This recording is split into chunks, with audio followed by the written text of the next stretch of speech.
حالتك الصحيه مش كالتالي. انا هديك دلوقتي تيك هوم مسج عشان كل الناس اللي ما شافتش الفيديو يبقى شافت اخر دقيقه. اخر دقيقه بتقول الكورونا بتنتشر، كل يوم الاعداد بتزيد واعداد الوفيات بتزيد ولسه هتزيد خلال الاسبوعين.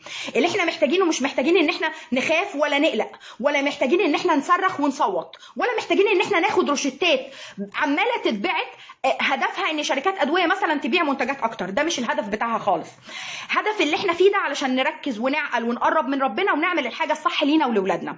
الاعراض بصفه عامه هي تاثر حاسه الشم وحاسه التذوق وشويه اسهال وسخونيه ووجع في العظم، يعني شويه اعراض دور برد. غالبا لو عندك اي عرض من الاعراض دي غالبا حضرتك جالك الكورونا. طول ما انت ما جالكش الاعراض التاليه ما تنزلش من بيتك. الاعراض اللي انا هقولها دلوقتي معناها انزل روح المستشفى.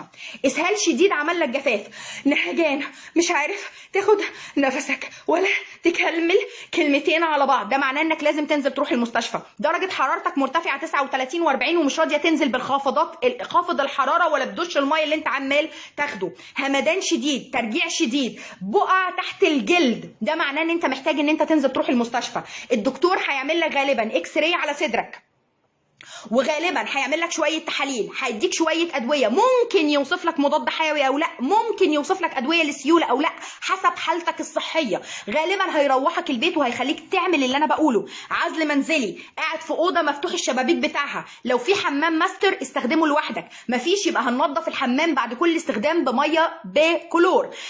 السوائل داخل طالع، الميه دي ما بتتشالش من ايدك، ريقك ده ما ينفعش ينشف منك ثانيه. عصير فراوله، عصير برتقان، عصير ليمون بالجنزبيل وعسل النحل،